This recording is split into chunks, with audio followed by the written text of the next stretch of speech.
Hello সবাইকে, সবাই কেমন আছো? আশা করছি সবাই ভীষণ ভালো আছো, আর আমিও কিন্তু ভীষণই ভালো আছি। আর আজকে বেশি বগর বগর করবো না, তাড়াতাড়ি করে রেসিপিটা শুরু করে দিই। চলো তাহলে আজকে রেসিপি কী করছি, আরে পরে বলবো, আগে কী কী দিচ্ছি দেখে নাও। প্রথমেই কড়াইতে তেল গরম করে নিয়েছিলাম, তেল গরম করে নেওয়ার পরে দিয়ে দিয়েছিলাম তেজপাতা আর শুকনো লঙ্কা, সেটাকে একটু ভালো করে নাড়িয়ে চাড়িয়ে নিয়েছিলাম। নাড়িয়ে নেওয়ার পরে এখানে দিয়ে দিলাম 5 ফোড়ন। হ্যাঁ 5 ফোড়ন। আর হ্যাঁ, এটা কিন্তু কী হচ্ছে জানো তো, লাউয়ের ঘন্ট, মাছের মাথা দিয়ে লাউয়ের ঘন্ট, কাতলা মাছ কিন্তু। আর হ্যাঁ, তারপরে কিন্তু দিয়ে দিয়েছিলাম টমেটোগুলোকে একটু তেলের মধ্যে ভালো করে কষিয়ে নেব, মানে একটু নাড়িয়ে চাড়িয়ে নেবো যাতে হালকা গলে যায় বা সেদ্ধ হয়ে যায়, যেটাই বলো। তো একটু ভালো করে নাড়িয়ে চাড়িয়ে নিচ্ছি। আর দেখো, একটু ভালো করে নাড়িয়ে চাড়িয়ে নিতে নিতে একটা কথা বলে দিই, তোমরা কিন্তু ভিডিও একদমই দেখছো না কেন, বলতে পারো কেন দেখছো না? আচ্ছা, তারপরেই কিন্তু লাউগুলো দিয়ে দিলাম, আস্তে আস্তে লাউগুলোও দিয়ে দিলাম। আর লাউগুলো কিন্তু আমি এরকম সরু সরু করে কুচিয়ে নিয়েছিলাম। তো তোমরাও কিন্তু লাউগুলো এরকম সরু সরু করে কেটে নেবে। তো দেখো, লাউটা দিয়ে দিলাম, আর তারপরে কিন্তু আরও একটু ভালো করে মিশিয়ে নিচ্ছি জিনিসগুলো, যেসব জিনিসগুলো দিয়েছি, মানে লঙ্কা টমেটো এইসবগুলো একটু ভালো করে মিশিয়ে নিয়েছিলাম লাউয়ের সঙ্গে। আর তারপরে দিয়ে দিয়েছি নুন, আর তারপরেই কিন্তু দিয়ে দেবো হলুদ। নুন হলুদটা দিয়ে একটু ভালো করে নাড়িয়ে চাড়িয়ে নেবো, যাতে লাউয়ের গায়ে নুন হলুদটা ভালোভাবে লেগে যায়। আর হ্যাঁ, তোমাদের সঙ্গে কোনো কথা নেই, কেন বলো তো, তোমরা কিন্তু ভিডিও একদমই দেখছো না। কেন দেখছো না? তোমাদেরকে কত সুন্দর সুন্দর রেসিপি দেখাচ্ছি, তাও তোমাদের কি ভালো লাগছে না?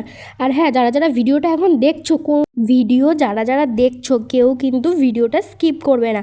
তোমাদেরকে কিন্তু অনেক সুন্দর সুন্দর রেসিপি অনেক কষ্ট করে দেখাচ্ছি, তো তোমরা কিন্তু রেসিপিগুলো দেখেই যাও। আর দেখবেই না কেন? আমি কিন্তু ভীষণই রাগ করব।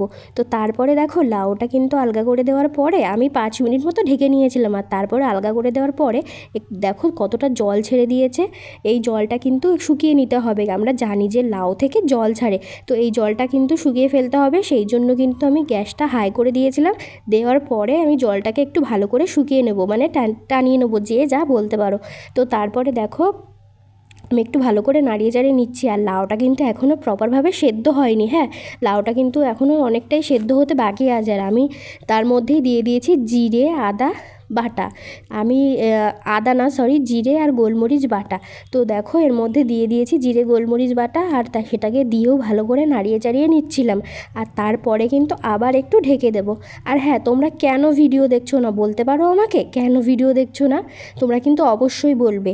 আর এই যে সেই কাতলা মাছের মাথাগুলো, যে এই কাতলা মাছের মাথাগুলো না আমি একটু ভেঙে নেব। তো দেখো, ভেঙে নিয়েছি, না হলে ওর মধ্যে দিয়ে ভাঙতে পারতাম না পরে, তো সেই জন্য ভেঙে নিয়েছি। আর ওই যে আলগা করে দেওয়ার পরে 10 মিনিট মতো রেখেছিলাম, রেখে আলগা করে দিয়েছিলাম। তো আলগা করে দেওয়ার পরে আমি মাছের মাথাগুলো আমি লাউয়ের মধ্যে দিয়ে দেবো। তো দেখো, এক এক করে মাছের মাথাগুলো দিয়ে দিচ্ছি। আর এটা কিন্তু কাতলা মাছ, হ্যাঁ, তোমাদেরকে আরেকবার বলে দিলাম যে এটা কিন্তু কাতলা মাছ। তো কাতলা মাছের মাথা দিয়েই কিন্তু আজকে এই লাউ ঘন্টটা করব। তো তোমরা কে কে কাতলা মাছের মাথা দিয়ে আগে লাউ ঘন্ট খেয়েছো, আমাকে কিন্তু অবশ্যই কমেন্টে জানাবে। আমার তো ভীষণই টেস্টি লাগে। আর হ্যাঁ, এই রান্নাটা করার সময় কিন্তু ভীষণ সুন্দর একটা স্মেল আসছিল, তো ভীষণ ভালো লাগছিল। তো তোমরা কারা কারা খেয়েছো আমাকে অবশ্যই আগে জানিও।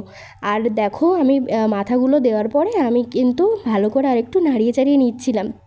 আর হ্যাঁ, আর একটা কথা, এই লাউয়ের মধ্যে কিন্তু অনেকে ফোড়নটা হচ্ছে শুকনো লঙ্কার বদলে অনেকে সর্ষেও দেয়। তো আমি কিন্তু শুকনো লঙ্কা আর 5 ফোড়নই দিয়েছি, যাতে স্মেলটা আরও সুন্দর আসে। তো দেখো, মাথাগুলো দেওয়ার পরে 5 মিনিট মতো ঢেকে রেখেছিলাম, রেখে দেওয়ার পরে দেখো জলটা কতটা টেনে গেছে। তো জলটা টেনে গেছে, আর মাথাটাও দিয়ে ভালো করে লাউটার মধ্যে মিশে গেছে। তো মিশে যাওয়ার পরে কিন্তু আমি এটাকে আরেকটু ভালো করে নাড়িয়ে চাড়িয়ে নিয়েছি। আর এটা কিন্তু প্রপার রেডি হয়েই গিয়েছে। আমার মনে হয়েছিল যে একটু নুন কম, তো সেই জন্য আমি একটু নুনও দিয়ে দিয়েছিলাম। আর নুনটা দিয়েও ভালো করে নাড়িয়ে চাড়িয়ে নেব। আর হ্যাঁ, যেটা মেন কথা, লাউটার মধ্যে কিন্তু আমি সামান্য চিনিও দিয়ে দিয়েছিলাম। চিনিটা দিয়ে আমি ভালো করে নাড়িয়ে চাড়িয়ে নিচ্ছি। আর চিনিটা কিন্তু সবসময় বললাম, চিনিটা কিন্তু আমি তোমাদেরকে বলি যে তোমরা দিতেও পারো না দিতেও পারো, আমার একটা মনে হয় যে চিনিটা দিলে একটু বেশি টেস্ট লাগবে, তো সেই জন্য আমি চিনিটা দিয়েছিলাম। আর হ্যাঁ, লঙ্কাটাও কিন্তু তোমাদের পরিমাণ মতনই দিতে হবে। তো আমি কিন্তু অনেকগুলি লঙ্কা দিয়েছিলাম। তারপরে দেখো, চিনি লবণ সব কিছু পরিমাণ মতো দেওয়ার পরে আমি কিন্তু এটাকে ভালো করে মিশিয়ে নিয়েছিলাম। আর তারপরে এখন কিন্তু এটা কিন্তু রেডি হয়ে গেছে। তো তারপরে আমি এটা নামিয়ে নিয়েছি। তো আজকের ভিডিওটা এইটুকুই। তোমাদের কেমন লাগলো আমাকে অবশ্যই জানিও। তাড়াতাড়ি করে সাবস্ক্রাইব করো।